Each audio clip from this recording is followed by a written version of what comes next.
Hmm. Before I tell you what happened in that notary's office, the moment my uncle's hand started shaking, my cousin's face went white, and their lawyer quietly closed his folder and stopped talking. I need you to understand something.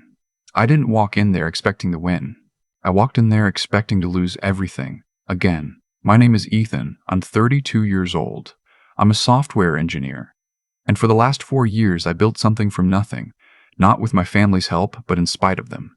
Let me take you back to the beginning. My father passed away when I was 26. Heart attack, no warning, no goodbye. Just a Tuesday morning phone call that split my life into before and after. He was 58 years old, still working, still planning. He'd told me 100 times that when he was gone, the house, the one he'd spent 20 years paying off in Dayton, Ohio, would go to me and my younger sister Claire. That was the plan. That was always the plan. My father wasn't a wealthy man. He didn't leave behind stocks or savings accounts or a portfolio. He left behind that house, a beat-up truck, and a work ethic he'd tried his whole life to pass down to me. The house was worth around $280,000. Not a fortune, but to us, it was everything he had. Here's what I didn't know at the time of his funeral. My uncle, my father's younger brother, had been whispering in my father's ear for years. And somewhere in those last 12 months of my father's life, something changed. I found out about the will 3 weeks after the funeral. My father had an attorney, a real one, not someone from the family, and when that attorney called me into his office in downtown Dayton, I sat down expecting to hear what I already knew. The house goes to me and Claire, split down the middle, clean and simple. Instead, the attorney, a quiet man named Mr. Garfield who looked like he'd seen every possible version of human disappointment, slid a piece of paper across the desk and gave me a moment to read it. The will had been amended. 8 months before my father died. The house, according to this new document, was to be transferred in full to my uncle and held in trust for my cousin Marcus, my uncle's son. Me and Claire got nothing. Not a percentage, not a keepsake. Nothing. There was a clause that said we could continue living in the house for 90 days as a courtesy period. 90 days, in our own home. I remember staring at that paper for a long time. I remember the room being very quiet. I asked Mr. Garfield if this was normal. He said it was legal. That wasn't what I asked. I called Claire from the parking lot. She didn't say anything for almost a full minute after I told her. Then she said, very quietly, "Dad wouldn't do that." I believed her. But belief doesn't mean anything without proof. Here's what I knew about my uncle. His name is Dennis. He's 3 years younger than my father was. He spent most of his adult life making just enough money to resent the people around him who made more. He and my father had a complicated relationship, civil, at holidays, cold in between. My father helped him out financially more than once. More than once, Dennis promised to pay it back. He never did. My father stopped bringing it up. That's the kind of man my father was. He let things go. Marcus, my cousin, was 29 at the time. He and I were never close. We'd grown up in the same city, but different worlds. He drove a car he couldn't afford, wore clothes he couldn't afford, and had a way of talking about money that made it sound like the world owed him something. I'd never hated him. I just never trusted him. After I got that call from Mr. Janunst Garfield, I started paying attention. The first thing I noticed was that the amended will had been signed by 2 witnesses. One of them was a woman named Patricia Holt. I didn't recognize the name, so I looked her up. She was Dennis's girlfriend, his live-in girlfriend of 2 years. She was listed as an independent witness on a document that directly benefited her boyfriend. The second witness was a man named Carl Briggs. I didn't know that name either, but I found out that Carl worked with Marcus at a logistics company in Columbus. He wasn't a notary. He wasn't an attorney. He was my cousin's co-worker. I sat with that information for a week. I didn't tell Claire yet. I didn't want to get her hopes up before I understood what I was actually looking at. Then, I started looking at the document itself. I'm a software engineer. I spend my days finding things that are out of place. Patterns that break, logic that doesn't hold, inputs that produce impossible outputs. It's just how my brain works. And when I looked at that amended will, really looked at it, something felt wrong in the same way a broken function feels wrong, not dramatically wrong, just slightly off. My father had a particular way of signing his name. He'd signed birthday cards, tax forms, Christmas lists, and church bulletins my whole life. His signature had a long loop on the E in his last name, always, without exception. It was just how he wrote. The signature on the amended will had no loop. Now, I'm not a handwriting expert, I know that. I also know that a 60-year-old man's hand can change, especially if he was sick, but combined with everything else, the witnesses, the timing, the fact that my father had told me the exact opposite of what this document said, I couldn't let it go. I took 2 weeks off work. I spent that time documenting everything I could. I photographed every piece of paper in my father's house that had his signature on it. I cross-referenced dates. I made a timeline. And then I did something that turned out to be the most important decision I made in this entire situation. I hired a forensic document examiner. Her name was Dr. Asian, Susan Ware. She was based in Cincinnati, had testified in federal court 16 times, and came with a fee that made me wince. I paid it. I put it on a credit card and I paid it because if I was wrong, I needed to know. And if I was right, I needed someone who could prove it. Dr. Hyrie, Ware took 3 weeks. She examined the signature, the ink, the paper stock, the formatting of the document itself. She ran it against the other signatures I'd provided. Her conclusion, the signature on the amended will, was, in her professional opinion, not consistent with the authentic signatures provided. The pressure patterns were different. The pen angle was different. The loop, or rather the absence of it, was statistically anomalous given the sample set. She wouldn't say forgery in her initial report. She said, inconsistent with authentic samples, and warrants further examination.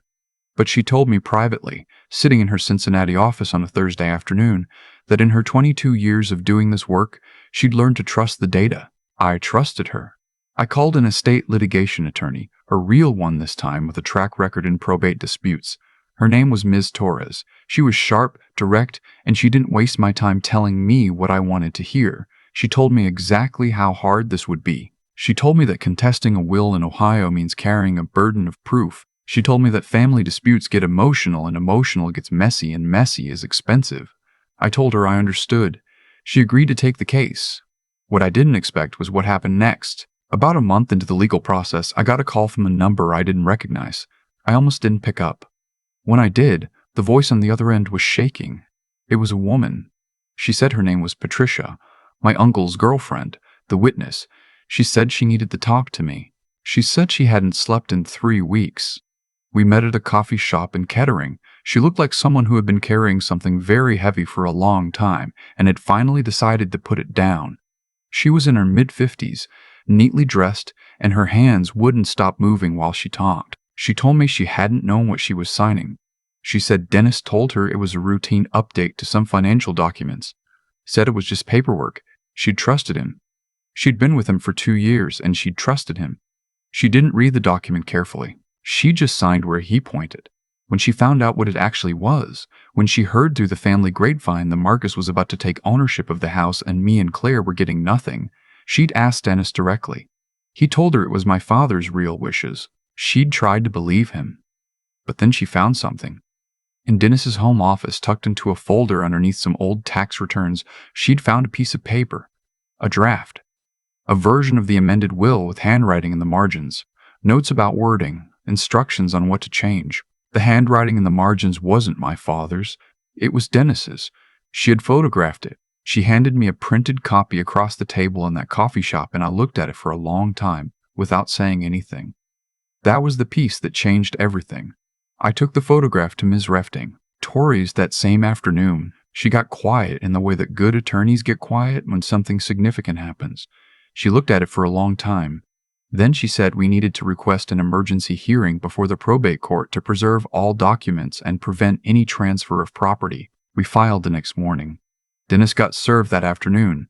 I heard from Claire, who heard from a cousin, that when the process server showed up at Dennis's door, Marcus was there too, and Marcus, according to this cousin, laughed. He actually laughed. He told Dennis not to worry about it, said I was just a kid throwing a tantrum, said it would get thrown out, said their lawyer had already told them there was nothing to worry about. Their lawyer. That was the first I'd heard about a lawyer. Dennis had hired a probate attorney named Mr. Holden, who had a reasonable reputation in a calm professional manner and who was, as I would come to understand, very good at making other people feel like they were wasting everyone's time. The hearing was scheduled for a Thursday morning in October at the Montgomery County Probate Court. I want to tell you what that morning felt like, because I think it matters. I woke up at 4:30, not because my alarm went off, just because I did. I made coffee and sat at my kitchen table in the dark and thought about my father. I thought about the way he used to make coffee on Sunday mornings, how he'd stand at the window and look at the backyard, and just be quiet for a while before the day started. He was a man who knew how to be still. I was never very good at that. I put on the suit I'd bought specifically for this. Navy blue, well-fitted, nothing flashy. My father would have approved.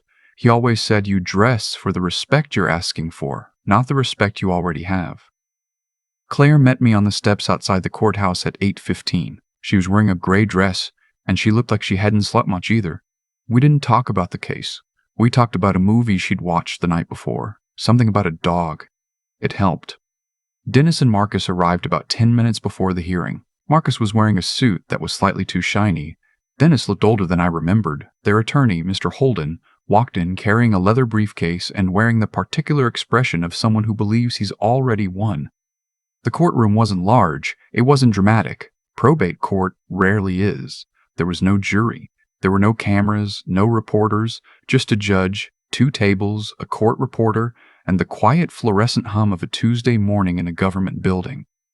The judge was a woman named the Honorable Judge Patricia Ellis. She was in her late 50s, silver-haired, and had the calm, unhurried manner of someone who had seen every possible version of family conflict walk through her door and was not impressed by any of it. Mr. Holden presented first. He was smooth. He said the amended will was properly executed, properly witnessed, and properly filed. He said any challenges were emotionally motivated and legally insufficient. He said my father had the right to change his will at any time for any reason, and that right had been exercised. He made it sound like I was a child upset that Christmas didn't go the way I'd planned. Miss Torres presented our evidence methodically, the forensic report from Dr. Ware, the inconsistencies in the witness selections. The timeline showing the amendment occurred during a period when my father was dealing with a minor health issue and had limited outside contact. She was calm and precise, and she didn't overreach. Then she presented the photograph Patricia had given me, the draft document with Dennis's handwriting in the margins. That was when the room changed. Mr. Holden objected immediately. Ms. Torres had anticipated every objection. She had documentation of how the photograph was obtained, a signed statement from Patricia, and a request already submitted for handwriting analysis comparing the marginal notes to samples of Dennis's handwriting on file with his own bank documents. Judge Ellis looked at the photograph for a long time. She didn't say anything. She just looked at it. And then she set it down, and she looked up, and she looked up, and she looked directly at Dennis, and she asked a single question. She didn't raise her voice. She didn't add any drama. She just asked it the same way you'd ask someone to pass the salt. Completely calm. Completely direct. She said, "Mr. Dennis, can you explain why the draft amendments in these margin notes are written in present tense directives? Change this to read. Remove this clause. Insert the following."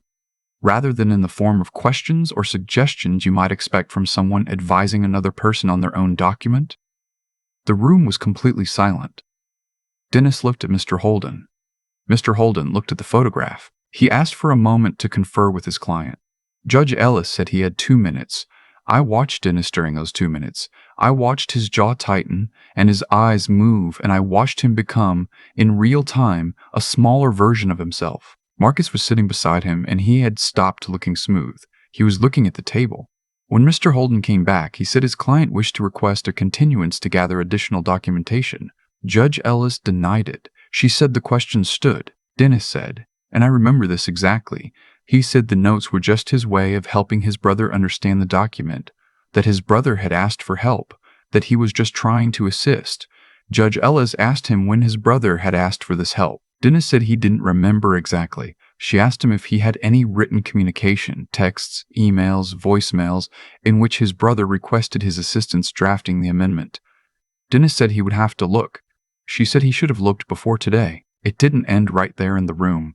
These things don't end in a single dramatic moment the way they do in movies. But that was the moment I knew. I watched Dennis answer those questions with less and less certainty, and I watched Mr. Holden's posture change, that small but unmistakable shift from confidence to damage control, and I understood that what had looked like a wall was actually made of paper. Over the following 6 weeks, the handwriting analysis came back. The margin notes matched Dennis's handwriting at a confidence level of 91%. Patricia provided her full signed affidavit. Carl Briggs, the co-worker witness, was deposed and admitted under oath that Marcus had asked him to come to a meeting without fully explaining what he'd be signing. At the end of it, the amended will was ruled invalid. It was thrown out in its entirety. The court reverted to my father's previous will, which was clean, simple, and said exactly what my father had always told me it would say. The house went to me and Claire. Dennis did not contest further. I don't know if that was Mr. Holden's advice or if he simply ran out of fight. Marcus went silent on every channel, phone, social media, family group chat. He just disappeared from my life the way people do when they no longer have anything to take. I've thought a lot about what to feel about all of this. Whether to feel triumphant, whether to feel angry that it had to happen at all, whether to feel sad about what it revealed about people I'd grown up around. Mostly, I feel tired and clear. The house is ours. Claire and I have talked about what to do with it. We're not sure yet. Maybe we'll keep it. Maybe we'll sell it and split the money and use it to build something new. We haven't decided, but the decision is ours to make, and no one is going to take that from us. My father worked for 20 years to have something to leave behind. He wasn't a complicated man. He wasn't a man with hidden intentions or secret clauses. He was a man who made his coffee on Sunday mornings and looked out at his backyard and was quiet for a while before the day started. He wanted us to have the house. He said so, and eventually the truth was right there in the margin notes of a forged draft in the handwriting of the man who'd spent a year trying to erase it. I keep that photograph on my phone, not out of anger, just as a reminder of something I learned the hard way. The truth has a way of being very specific. Lies have to be general because they're covering something up. But the truth can afford to be precise, exact. It can have a loop on the E of a signature. It can have a handwriting sample that matches at 91%. It can be a present tense directive where there should have been a question. The truth can be that specific.